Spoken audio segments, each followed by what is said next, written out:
একজন আলেমকে আল্লাহ তাআলা যখন জ্ঞান দান করেন, কাকে দান করেন?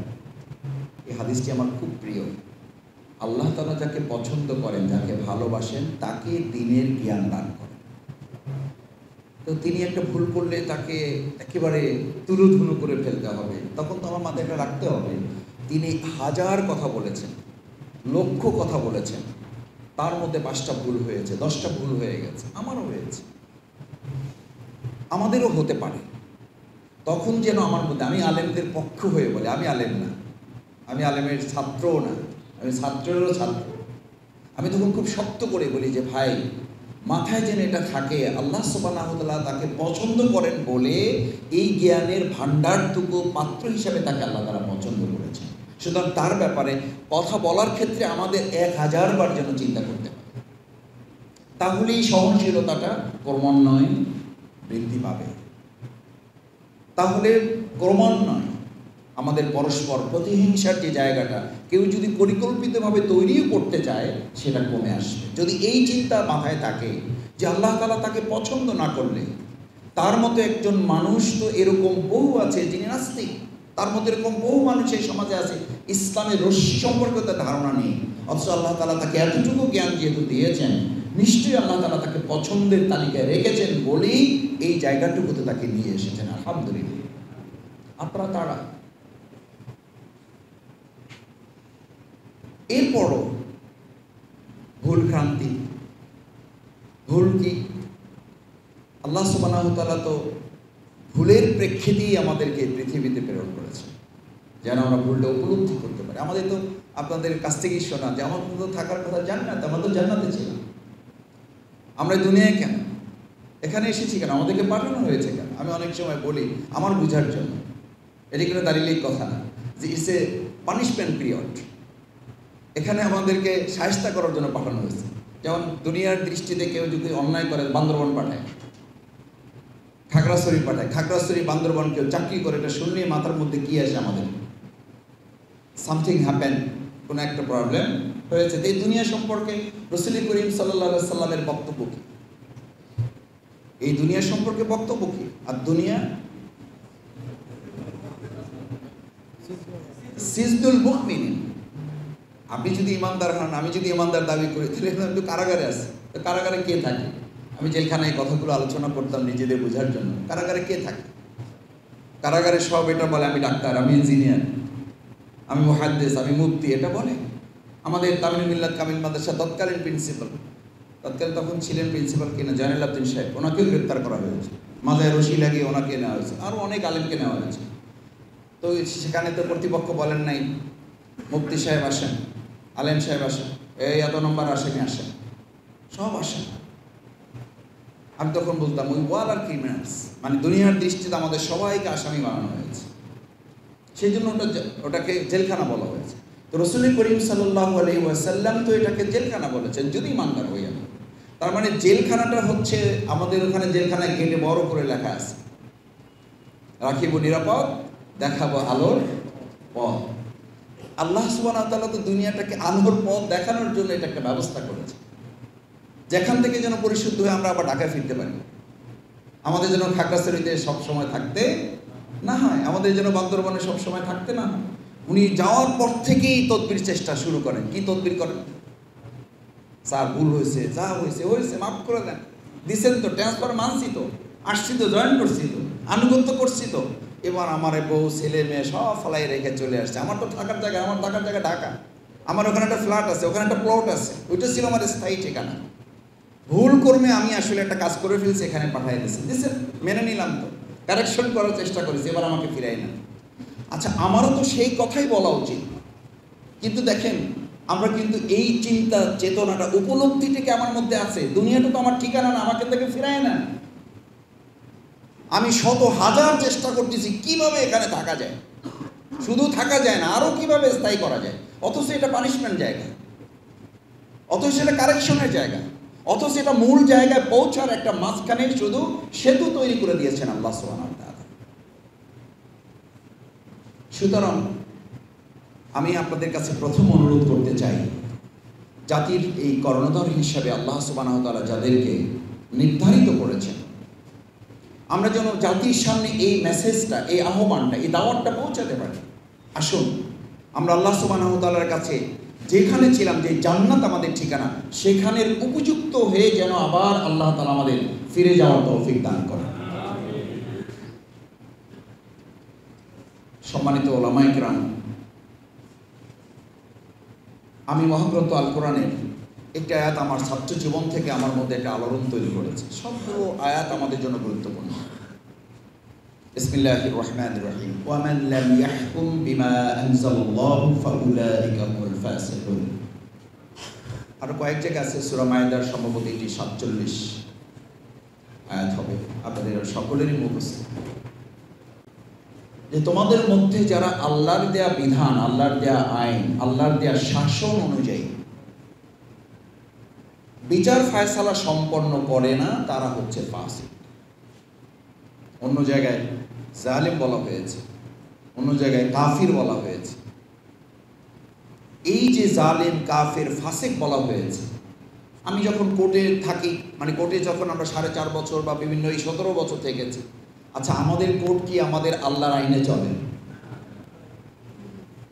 আমাদের সালফে সালেহিনগণ বলেন, উলামায়ে কেরামগণ বলেন, আল্লাহর জমিনে আল্লাহর দ্বীন প্রতিষ্ঠিত নেই। এই অবস্থা দেখেও যদি তোমার চেহারার পরিবর্তন না ঘটে, চেহারা পরিবর্তন মানে ফুরফুর মেজাজে আছি, চিন্তা ভাবনায় খাইয়ে পরে ভালোই তো আছে, আলহামদুলিল্লাহ, আল্লাহ ভালো রেখেছেন ভাই, হ্যাঁ নিশ্চয়ই আলহামদুলিল্লাহ, কিন্তু আমার মধ্যে একটা তীব্র ক্ষোভ এবং প্রতিক্রিয়া সব সময় থাকবে, যে জমিনে আমি বাস করি, যে আল্লাহর নিয়ামত আমি ভোগ করি, সেই জমিনে এখনো আল্লাহর শাসন দিয়ে এই জমিনটা পরিচালিত হচ্ছে না। এই ক্ষোভ, এই প্রতিক্রিয়া, এই ক্ষুব্ধ মনোভাব যদি আমার মধ্যে না থাকে, এই ক্ষোভ এবং ক্ষুব্ধ প্রতিক্রিয়াই তো আমার বক্তব্যটাকে শানিত করে। আমাদের অনেকে বলে, মিশরের একজন আলেম আছেন, আরো কয়েকজন আলেম আছেন, দেখবেন ওনাদের বক্তব্যের মধ্যে সবসময় একটা তীব্রতা। আমাদের দেশেরও অনেক আলেম আছে, আমরা অনেক সময় ক্ষুব্ধ হয়ে যাই। আমাদেরকে অনেকে বলেন, আমিও নিজে একটু যুক্তি দিই, যুক্তিটা ঠিক নাও হতে পারে। আমাদেরকে অনেকে বলেন, কথা আস্তে বলা যায় না, একটু গুছায় গাছায় মিষ্টি মিষ্টি করে বলা যায় না। আমি তখন বলি যে ভাই, যদি আল্লাহ হায়াতে বাঁচায় রাখে, একটু সময় দেন, যদি জমিনটা দেখি যে আল্লাহর বিধান অনুযায়ী চলছে, তখন মিষ্টি মিষ্টি করে কথা আমরা বলতে পারবো চাইলে ইনশাআল্লাহ। কিন্তু যেখানে আল্লাহর জমিনটা আল্লাহর নাফরমানদের হাতে পরিচালিত, যে ঘরটাকে আল্লাহ তাআলা আপনাকে দিয়েছেন, সেই ঘরে অন্যরা পরিচালনা করে, এটা দেখার পরে কি আপনার মাথা ঠিক থাকবে? ঘরটা কিনেছেন আপনি, বাড়িটা আপনার, সেখানে আপনার যিনি গোলাম, সে আপনাকে পরিচালনা করে, আপনি স্বাভাবিক, আপনি সুস্থ? যদি তাই না হয়, তাহলে আপনি আল্লাহর কি গোলাম? আমি আল্লাহর কি গোলাম? যে আল্লাহ তাআলা এই জমিনটার মালিক, তার কথার বাইরে একটা গোলাম আমাদেরকে পরিচালনা করছে, আল্লাহর গোলামদের তৈরি করা মতবাদ আমাদেরকে পরিচালনা করছে, অথচ আমরা বলছি যে আমাদের কথায় যেন ক্ষিপ্রতা না থাকে, অথচ আমরা বলছি আমাদের কথার মধ্যে যেন শান না থাকে, অথচ আমরা বলছি আমাদের কথার মধ্যে যেন তীব্রতা প্রচলিত না হয়, আমরা যেন সফটলি সব কিছু ডিল করি। নিশ্চয় করব। আমাদের একজন ভাই বলেছেন, মসজিদে সব কথা বলা যায় না। মসজিদে যদি সব কথা বলা না যায়, মসজিদে যদি আল্লাহর বিধানের কথা উল্লেখ করা না যায়, আমাদের ওই যে বলতাম ছোটের সময় যে মসজিদে কথা বলা যাবে আসমানের, আর কথা বলে জমিনের নিচে, মাঝখানের কোনো কথা বলতে পারবেন না। তাহলে আপনি শুধু ভালো আলেম না, তাহলে আপনি সবার পছন্দের আলেম, অথচ সবার পছন্দের আলেম হওয়ার জন্য প্রচেষ্টা চালানো সুন্নাহ বিরোধী। আমি খুবই দুঃখিত, রাসূল করিম সাল্লাল্লাহু আলাইহি ওয়াসাল্লাম যাকে উসওয়াতুন হাসানা, পারফেক্ট ওয়াজ নেভার, দুইজন নবী ছাড়া এমন কাউকে ব্যতিক্রম পাবেন না যাদেরকে ওই সমাজের, ওই সময়ের সকল মানুষ সম্মান করত। Prophet was never honoured by all his countryman. আমাদের প্রিয় নবী মুহাম্মদ রাসূলুল্লাহ সাল্লাল্লাহু আলাইহি ওয়াসাল্লাম যতক্ষণ পর্যন্ত তিনি ইসলামী রাষ্ট্রের বিনির্মাণের কাঠামোর কথা বলেন নাই, ততক্ষণ পর্যন্ত ওই সমাজের সবচেয়ে প্রতিপক্ষ, তার নাম কি দিয়েছিল? আলামিন দিয়েছিল। সবচেয়ে প্রতিপক্ষ আমানতটা তার কাছে গচ্ছিত রাখতেন, সব ঠিকঠাকই ছিল, শুধু বাদটা সাধলো কোথায়, শুধু বিপত্তিতে কোথায় বাঁধল? যখন তিনি বললেন মসজিদ যার আইনে চলে তার আইনেই এই সমাজটাও চলবে। ওই তখন তো তারা বললেন আপনি আলামিন ঠিকই আছে, সব ঠিক আছে, আপনি এই কথা বলতে পারবেন, কোনো অসুবিধা নেই। তখন তো আপেল, কমলা, খেজুর, আঙ্গুর, গরু, ছাগল, হাঁস, মুরগি এইসব তার কাছে পৌঁছায় নাই, পৌঁছায় শুধু পাথর।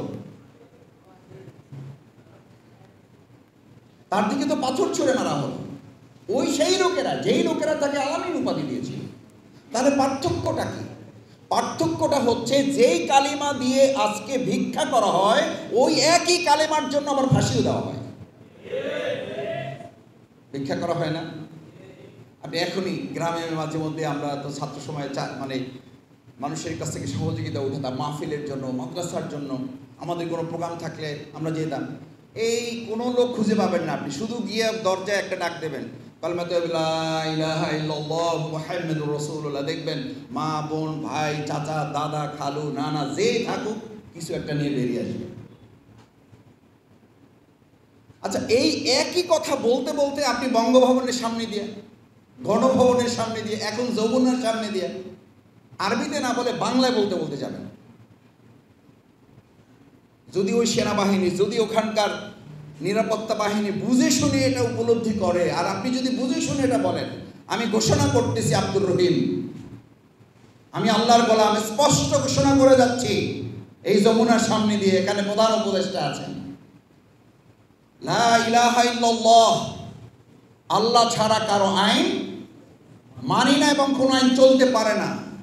ইল্লাল্লাহু মুহাম্মাদুর রাসূলুল্লাহ, মুহাম্মাদুর রাসূলুল্লাহ যে বিধান নিয়ে এসেছেন রসুল হিসাবে তিনি হচ্ছেন এটার একমাত্র বাস্তবায়নকারী এবং তাকে আমরা বিশ্বাস করি। দেন 200 টাকা, দেন 200 টাকা দেন, সেনাবাহিনীর লোক, র্যাবের লোক আছেন, দেন 500 টাকা দেন। 500 টাকা 200 টাকা দূরের কথা, আগে আসেন। আপনি আইনই মানেন না, আপনি প্রফেসর সাহেবের আইন মানেন না, আপনি মানবেন একমাত্র আল্লাহর আইন, আর আপনারা 200 টাকা দেবো, আসেন আগে, 200 টাকা দেব তো আসেন। What is the difference between stage? পার্থক্যটা কোথায়? সেই জন্য এখন আমাদের এই সমাজ রাষ্ট্রে ওলামায়ে কেরামগণের এই সময়টাকে কাজে লাগানোর 3টা কথা বলে আমি শেষ করে দেব। নাম্বার 1, নিজেকে প্রস্তুত করা প্রয়োজন। আমি এই সমাজের যে বর্তমান একটা নিয়ামত আল্লাহ সুবহানাহু ওয়া তাআলা দিয়েছেন, এটাকে ধারণ করতে পেরেছি কিনা, আমি এটা উপলব্ধি করতে পারছি কিনা, যে আজকে দাড়িওয়ালা, টুপিওয়ালা আলেমদেরকে বিভিন্নভাবে ব্যবহার করে আমাদেরকে কাকড়ার মতো করে তৈরি করার ক্ষেত্রে যারা নেপথ্য থেকে ভূমিকা পালন করেছেন। আমাদের দেশে একটা পত্রিকা আছে, যে পত্রিকাটা এক সময় জনকণ্ঠ, বিগত 17 বছর কেউ পড়তে চাইতো না। এই পত্রিকার ভিতরেও দেখতেন ইসলাম ও জীবন আলোচনা আছে না নেই? শুক্রবারে তো, প্রতি জুমাবারে তো করতোই, বিভিন্ন সময় তারা লিখতো। আমি তাদের একজন খুব ঘনিষ্ঠ পত্রিকার জিজ্ঞেস করতাম যে ভাই ঘটনাটা কি?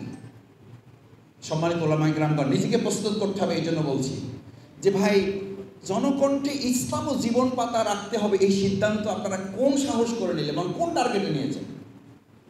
টার্গেটটা ভালো করে বুঝেন। খুব ঘনিষ্ঠ একজন পত্রিকার সাথে, মালিক পক্ষে। বললেন মাসুদ ভাই, এটা আমাদের ফায়সালা না, সিদ্ধান্তটা আমাদের না, পত্রিকা আমরাও চালাই না, আমরা এখানকার চাকর বাকর। তাহলে এটা চলে কোত্থেকে? বলছে চলে এটা পার্শ্ববর্তী রাষ্ট্র থেকে, এবং সেখানকার সিদ্ধান্ত হচ্ছে বাংলাদেশের মতো একটা জায়গায় ইসলামকে মোকাবেলা করতে হলে অন্য কিছু দিয়ে মোকাবেলা করতে হবে না, ইসলাম দিয়েই এটাকে মোকাবেলা করতে হবে। আমরা কি বুঝতে পারছি? এদেশে ইসলামকে মোকাবেলা করতে হলে অন্য কিছু দিয়ে মোকাবেলা করা যাবে না, অর্থাৎ আমাদেরকে দিয়ে আমাদের মোকাবেলা করতে হবে। এই জন্য মাওলানা দেলোয়ার হোসেন সাইদি রাহিমাহুল্লাহ বলতেন, আমাদের আলেমদেরকে কাকড়ার জাতিতে পরিণত করে রাখার একটা দীর্ঘ গভীর ষড়যন্ত্র আমাদের উপরে চাপিয়ে রাখা হয়েছে সবসময়। কাকড়ার জাতি কি? একটা কাকড়া রাখবেন, এটা উঠে যাবে উপরে, অনেকগুলো কাকড়া পাত্রে রাখবেন, ঢাকনা লাগবে না, একটাও বের হতে পারবে না। কেন বের হতে পারবে না? যেটা উঠতে চাইবে ওর পিছনে নিচে যা আছে সবাই ওর পা কামড়ে ধরবে। তার ধারণা যে আমি বের হওয়ার আগে কেউ বের হওয়াটা তো যথার্থ নয়, এবং এইটার কারণে আমি বের হইতে পারতেছি না, এইটারে টাইনা নিচে নামাইতে না পারলে আমার বের হওয়ার কোনো উপায় নাই। অথচ ও জানে না যে আগেরটা যদি বের হয়ে যেতে পারে তাহলে আমার পথটা কি হইলো, সুগম হইলো। ওর মাথায় ঢুকানো আছে যে এইটারে নামাই আমার উঠতে হবে। অথচ আমরা তো মুসলিম জাতি, ওলামায়ে কেরামগণ, আমাদের সকলের ভুল আছে, আমারও আছে। আমি আবার বলছি, আমি গত দুদিন আগে একটা বক্তব্য এক জায়গায় বলেছি হযরত ওমর ফারুক রাদিয়াল্লাহু তাআলা সম্পর্কে। ভুল হয়েছে আমার। 5টা কথা, 5000 কথা বললে 2টা কথা, 200 কথা, 5টা কথা, 10টা কথা তো ভুল হয়। ভুল হয়েছে আমার। এই ভুলের জন্য তো আল্লাহর কাছে চোখের পানি ফেলে ক্ষমা চাই। একটা বক্তব্য দিয়ে গাড়িতে উঠে আল্লাহ মাফ করুন আবার বলছি, আমি আপনাদের ছাত্রের ছাত্র হিসেবে বলছি, গাড়ি থেকে নামার আগে অন্তত 100বার ইস্তেগফার করার চেষ্টা করেছি, আবার উঠে অন্তত 100বার ইস্তেগফার করার চেষ্টা করব। যা বলেছি একটাও হয়তো আল্লাহর পছন্দ হইতেও পারে, নাও হইতে পারে। যা ভুল হয়েছে আল্লাহ মেহেরবানি করে মাফ করে। এটাই তো হওয়ার কথা। ভুল তো হবে আমার, ভুল তো হবে আমাদের। সেই ভুলগুলোকে শুধরে দেওয়া একটা দায়িত্ব, আর ভুলগুলোকে মার্কেটিং করে আমাদেরকে ডাক্তার জাতিতে পরিণত করে আমাদেরকে দিয়ে আমাদের শেষ করার চক্রান্তে কেউ করলে তার জবাব আমাদের আপনাদের সবাই মিলে দিতে হবে। সেই দায়িত্ব আমাদেরকে নিতে হবে। দ্বিতীয় এবং শেষ কথার আগে, সম্মানিত ওলামায়ে কেরাম, আমাদের একটা সুযোগ এসেছে, আমি এটা বলবো না, বরং এরকম সুযোগ আমাদের জীবনে আরও এসেছে। ভবিষ্যতে আল্লাহ চাইলে এর যে আরও ভালো সুযোগ তিনি করে দিতে পারেন এবং করবেন ইনশাআল্লাহ। একটা কথা তো আমরা বুঝি, পৃথিবী যত ঘনিয়ে আসছে তত ইসলাম এগিয়ে যাবে না পিছিয়ে যাবে? এটা আমরা না চাইলে পিছিয়ে যাবে, বা আমরা চাইলে পিছিয়ে যাবে, ব্যাপারটা এরকম। প্ল্যানটা আমাদের না, আল্লাহ সুবহানাহু ওয়া তাআলা। আপনি, আমি, আমরা কেউ যদি এটার জন্য কাজ না করি, আল্লাহর কাছে লোকের অভাব আছে। ফাআলুল লিমা ইউরিদ, ইন্না বাতশা রাব্বিকা লাশাদীদ, ইন্নাহু হুয়া ইউবদি ওয়া ইউঈদ ওয়া হুয়াল গফুরুল ওয়াদুদ যুল আরশিল মাজিদ ফাআলুল লিমা ইউরিদ। তিনি যা ইচ্ছা তাই করেন। আমাদের চরম প্রতিপক্ষরাও বিশ্বাস করে। আমি বলেছি, শেখ হাসিনা তার ঠিক আগের দিন, যেদিন পালিয়ে যাবে তার আগের দিন তার সকল সভা সংসদ যারা শেষ ঠিকানা তাদের ডেকে বলেছেন পরিস্থিতি ভালো না, আল্লাহর কাছে দোয়া করেন। দেখেছেন, এটা দুনিয়ার নিয়ম। ফেরাউনের সম্পর্কে আপনারা কি বলেন? ওই বেচারাও দিনের বেলা বলতো আনা রব্বুকুমুল আলা, আর রাত্রিবেলা আল্লাহর কাছে কি বলতো? যে আল্লাহ যা বলি আপনারা তো আমি মানি, তো দিনের বেলা আমি এগুলো বলি, কিন্তু রাত্রিবেলা তো আপনি আমার মনিব, আপনি আমার রব। এই জন্য আমাদের দেশের এই ফেরাউন যারা, এরাও বলতো যে আমার ঘরে একটা জানামাজ আছে, আমি তাহাজ্জুদ পড়ি, আমি সবার আগে সকালবেলা কোরআন পড়ে তারপর আমার দিনের কাজ শুরু করি। কারণ এই সভ্য ফেরাউনেরাও মানে যে এক শক্তির কাছে আমাদেরকে পরাজয় বরণ করতে হয়। 2005 সালে আমাদের চরম প্রতিপক্ষরা বিশ্বাস করে ওদিনের বিজয়টা আমাদের অর্জিত নয়, ওদিনের বিজয়টা লাখো আলেমের ত্যাগ, কোরবানি, নির্যাতন, ফাঁকি, রক্ত, চোখের পানি, ঘাম, রোজা, তাহাজ্জুদ এসবের উপরে আল্লাহর দেওয়া বিজয়। যে আল্লাহ তাআলা 2005-এর ওই বিজয়টুকু দিতে পারেন, সে আল্লাহ সুবহানাহু ওয়া তাআলা চূড়ান্ত এবং পূর্ণাঙ্গ বিজয় এই বাংলাদেশে দিতে পারেন না। শেষ কথা, সেই বিজয় কখন আসবে? সেই বিজয় তখন আসবে, ইন্নাল্লাহা লা ইউগাইয়িরু মা বিকওমিন হাত্তা ইউগাইয়িরু মা বিআনফুসিহিম। এই জাতির পরিবর্তন তখন হবে যখন আমরা আমাদের পরিবর্তনের জন্য নিজেদেরকে সিদ্ধান্ত গ্রহণ করব। আল্লাহ কার উপরে জয় বিজয় কোনোটা চাপিয়ে দেন না। যদি চাপিয়ে দিতেন, প্রিয়নবী মুহাম্মদুর রাসূলুল্লাহ সাল্লাল্লাহু আলাইহি ওয়াসাল্লামের বিজয়টা মদিনায় হতো না মক্কায় হতো? হলো না কেন? মক্কায় না হয়ে তার জন্মস্থান তিনি তো ছাড়তে চাননি। মুহাম্মদ রাসূলুল্লাহ সাল্লাল্লাহু আলাইহি ওয়াসাল্লাম যেতে চান নাই। ওহী নাজিলের আগ পর্যন্ত তিনি এটা পছন্দ করেন নাই। তিনি তার ঠিকানায় থাকতে চেয়েছেন এবং ওহী নাজিলের পরেও তিনি বারবার তাকিয়েছেন, আমার প্রিয় মক্কা, আমি চেয়েছিলাম বিজয়টা এখানেই হোক, আমি চেয়েছিলাম এখানেই থাকি, যত নির্যাতনে ফিরো, কিন্তু আমার রব, আমার মনিব, আমার আল্লাহ সুবহানাহু ওয়া তাআলা, আমার প্রভু নির্দেশ দিয়েছেন তোমাকে ছেড়ে যাচ্ছি, আবার আসবো তোমার কাছে। কেন হয় নাই? মদিনায় কেন হয়েছে? হয়েছে এই জন্য জাতি হিসেবে তারা নিজেদেরকে আগে পরিবর্তনের জন্য প্রস্তুত করেছে। এই জাতি প্রস্তুত করার যারা কারিগর তারা আমাদের সামনে বসে আছেন। শ্যামপুর, কদমতলী, যাত্রাবাড়ি অংশ, ঢাকা 4 আসন, আসন বলে কথা নেই, আল্লাহর জমিন। এই প্রত্যেকটা ইঞ্চি মাটি প্রস্তুত করার জন্য যারা কারিগর হিসাবে এখানে বসে আছেন, আমি তাদের কাছে অনুরোধ করতে চাই। আমার চোখের সামনে ভাসে জুলাই আগস্টের গণ অভ্যুত্থানে গোটা বাংলাদেশ যখন অগ্নিগর্ভ, তখন এই যাত্রাবাড়ির এই দোলাইপাড় মোড় যারা দখলে রেখে সাদা জামা, পাগড়ি, টুপি দিয়ে সাদা ধবধবে একটা যাত্রাবাড়ি তৈরি করে ফ্যাসিস্টের বিরুদ্ধে দাঁড়িয়ে প্রথম যাত্রাবাড়ি মুক্ত ঘোষণা করা হয়েছিল। তারাই সিদ্ধান্ত নেবে বাংলাদেশে বিজয়ের জন্য, তারাই আগামী দিনে ভূমিকা পালন করবে। কিন্তু দুর্ভাগ্য কি জানেন? জুলাই সনদে আপনারা নাই। ইতিমধ্যেই জানিয়ে দেওয়া হয়েছে আপনারা সবসময় সিঁড়ি হবেন, আপনারা সিঁড়িতে উপরে উঠতে পারবেন না।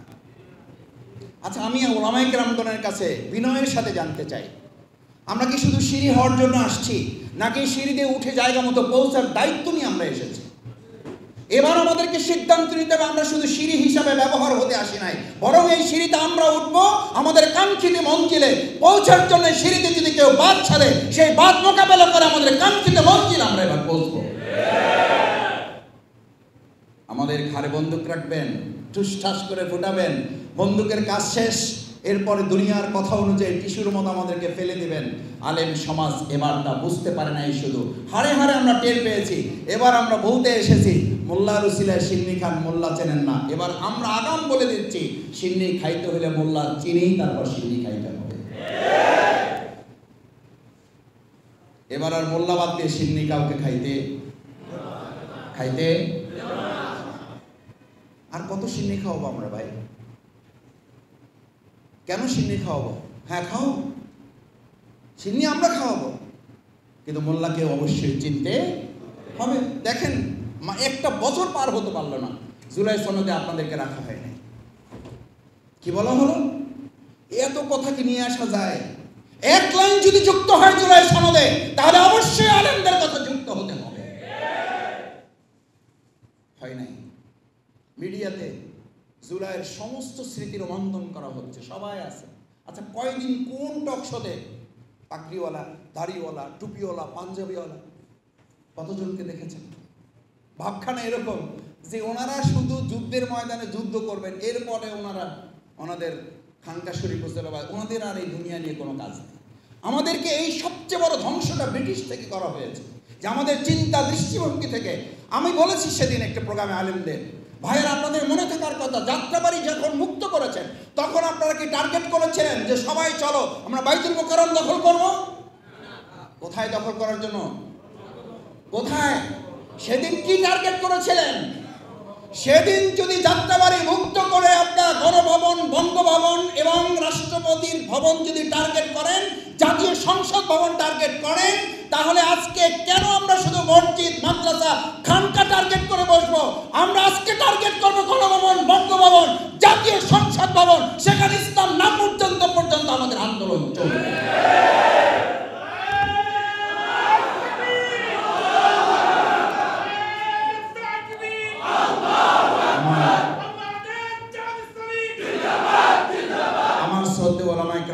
শেষ কথা এটুকুই বলতে চেয়েছিলাম, সেদিন যদি আমরা জাতীয় মসজিদ, বাইতুল মুকাররম টার্গেট না করে দুনিয়ার বিজয়ের প্রশ্নে, আল্লাহর দ্বীন বিজয়ের প্রশ্নে, মানুষের জনগণের অধিকার আদায়ের প্রশ্নে যদি আমরা সংসদ ভবন টার্গেট করি, আজকে এই একই কথা মসজিদে বলার কারণে যদি আমার ইমামকে কেউ ধমকায়, এই ধমকের জবাব দেওয়ার জন্য আমরা সেখানে বাকবিতণ্ডায় জড়াবো না। আমরা এমন জনমত তৈরি করবো, এই কথা বলারই আর কেউ সাহস করতে পারবে না। আমরা ওলামায়ে কেরামকে মানসিক সেটালা প্রাচীর রক্ত করে তুলব। আমাদের জামা টানার সাহস করতে চাইবে না। আমি অনেক সময় বিগত 15 বছরে বলেছি, আমার জামা টেনে লাভ হবে না। ওনারাই দাওয়াত দিয়ে নিয়ে যেত, এরপর কথাবার্তা যখন শুরু করতাম, সভাপতি তো সামনে বসা, পিছন দিয়ে ইমাম সাহেব জামা টানত, ভাই আবার সিলিপ দিত, আমার চাকরিটা একটু দেখেন। আর বক্তৃতা আমি করতেছি, চাকরি তো ওনার চলে যাবে, আমি তো চলে আসবো ওখান থেকে, আমি তো মেহমান। ওই বক্তৃতার মাঝখানে আমি আল্লাহর উপরে ভরসা করে বলেছিলাম, আমার ওলামায়ে কেরামগণ, আমি আবার বলছি, আমি আপনাদের ছাত্রেরও ছাত্র। আমি বলছি, আপনি আমাকে নিম্নচাপ সৃষ্টি করেছেন, আমার জামা ধরে টানতেছেন, নিম্নচাপ সৃষ্টি করে কোনো লাভ হবে না। আমার এত বড় ঊর্ধ্বচাপ আছে, আমার এই কথা বললে আপনার চাকরি চলে যাবে, আর এই কথা আমি না বললে আমার ঈমান চলে যাবে। আমার দায়িত্ব কোনটা আপনাকে বলে দিতে হবে।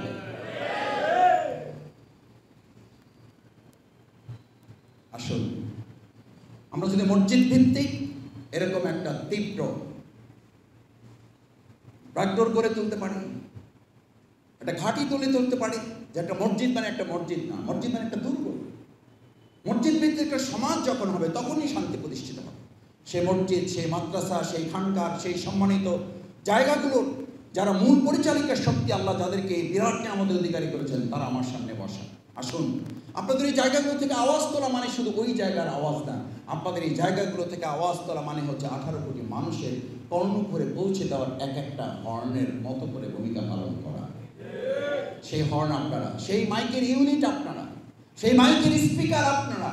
আপনাদের এখান থেকে একটা কথা বলা মানে কি পঞ্চগড়ে পৌঁছে যাবে, আপনার একটা কথা এখান থেকে তেঁতুলিয়ায় পৌঁছে যাবে, আপনার এখান থেকে একটা কথা পাথুরিয়ায় পৌঁছে যাবে, আপনার এখানকার একটা কথা গোটা বাংলাদেশ ছাড়িয়ে গোটা বিশ্বে মানুষের দরবারে পৌঁছাবে।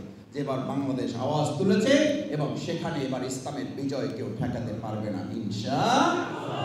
আল্লাহ সুবহানাহু ওয়া তাআলার কাছে সেই তৌফিক কামনা করে, আপনারা যারা কষ্ট করে সেই সকাল থেকে আমাদের সহবত দেওয়ার আমাদেরকে সুযোগ করে দিয়েছেন, আপনাদের সাহচর্যে আমাদের থাকার কিছুটা সময় আমাদেরকে আপনারা বরাদ্দ করেছেন, আল্লাহ সুবহানাহু ওয়া তাআলা আজকে এখানে একত্রিত করেছেন, মেহেরবানি করে কালকে আমাদের দিন আমাদের বিচার ফায়সালা সহজ করে জান্নাতুল ফিরদাউসিও যেন তিনি আমাদেরকে একত্রিত করে দেন। সকলে বলুন আমিন। আসসালামু আলাইকুম ওয়া রাহমাতুল্লাহি ওয়া বারাকাতুহু।